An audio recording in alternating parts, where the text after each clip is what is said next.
Assalamualaikum warahmatullahi wabarakatuh.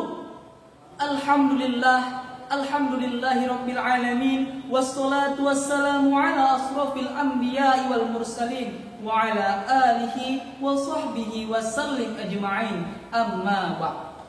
Yang terhormat Dewan Hakim yang arif dan bijaksana, panitia lomba yang semangatnya luar biasa, dan para pemirsa dimanapun Anda berada, mudah-mudahan kita semua tetap dalam perlindungan Allah Subhanahu wa Ta'ala. Amin amin ya rabbal alamin.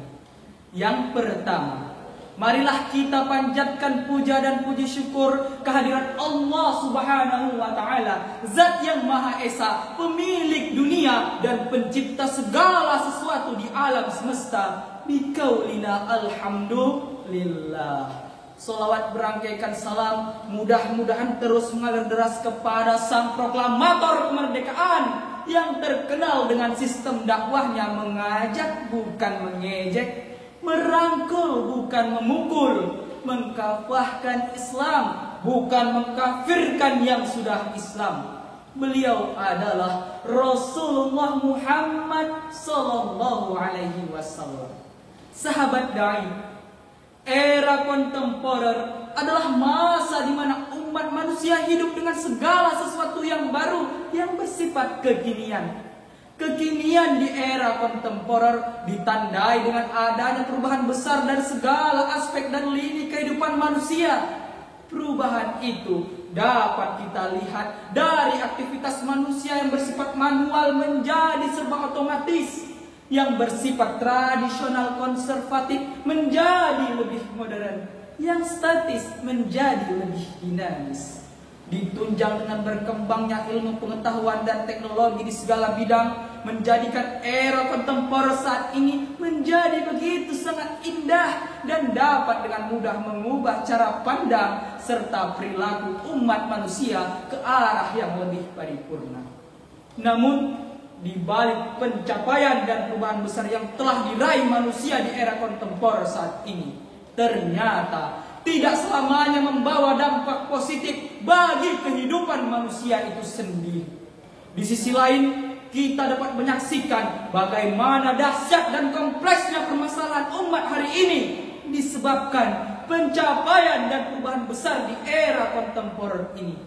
Salah satu permasalahan terbesar di era kontemporer saat ini adalah semakin terbukanya seluruh pintu maksiat dan dosa yang semakin merajalela di hampir semua tingkatan usia manusia, dan pemicunya tak lain dan tak bukan adalah pencapaian terbesar manusia pada bidang ilmu pengetahuan dan teknologi, khususnya teknologi informasi dan komunikasi. Oleh karena itu, pada kesempatan yang berbahagia ini, saya yang bernama Arif Lingga Marpaung, perwakilan dari Politeknik Pembangunan Pertanian Medan, akan menyampaikan satu pidato yang berjudul Menjadi Generasi Khairul Ummah di Era Kontemporer.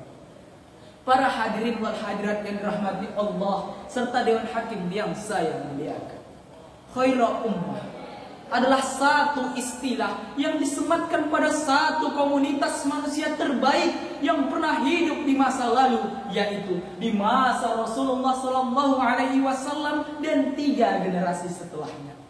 Hal ini dapat kita ketahui dari salah satu hadis Rasulullah yang berbunyi, sebaik-baik umatku adalah yang dekat denganku, generasiku atau sejaman denganku. Kemudian yang datang setelah mereka, kemudian yang datang setelah mereka, kemudian yang datang setelah mereka. Hadis riwayat Ibnu Hibban. Lalu, mengapa Rasulullah berkata demikian? Jawabannya adalah karena generasi pertama di zaman Rasulullah, yaitu sahabat-sahabat radhiyallahu anhu, adalah orang-orang yang berjuang pada barisan terdepan untuk mendakwahkan agama Allah bersama dengan Rasulullah kepada masyarakat Arab jahiliyah yang notabene adalah orang-orang yang menjunjung tinggi kebebasan serta penuh dengan kemaksiatan juga dengan dosa.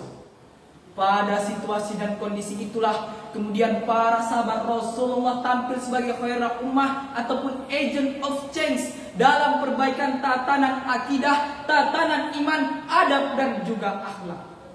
Yang menjadi pertanyaan besar, apakah visi dan misi para sahabat Rasulullah berjalan lancar?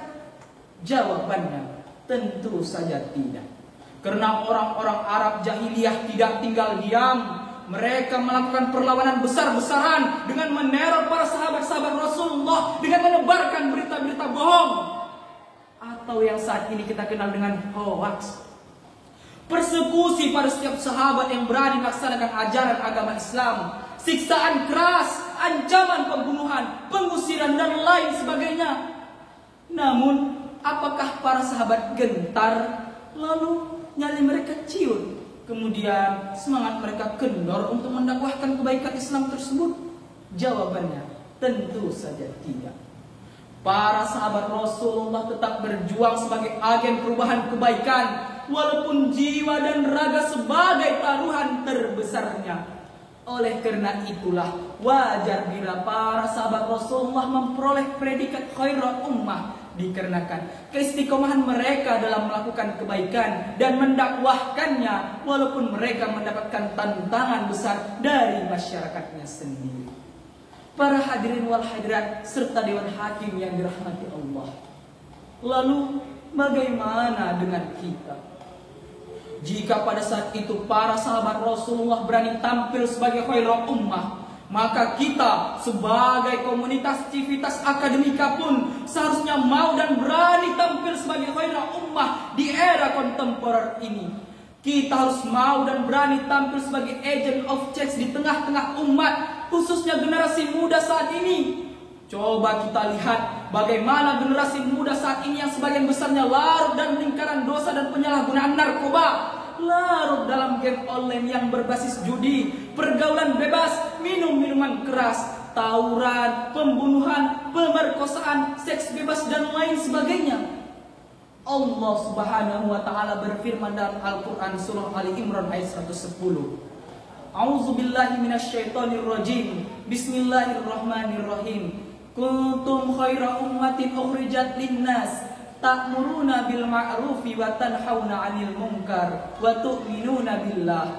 Walau amana ahlul kitabi lakana khairal lahum minhumul mu'minuna wa aktsarahumul fasiqun.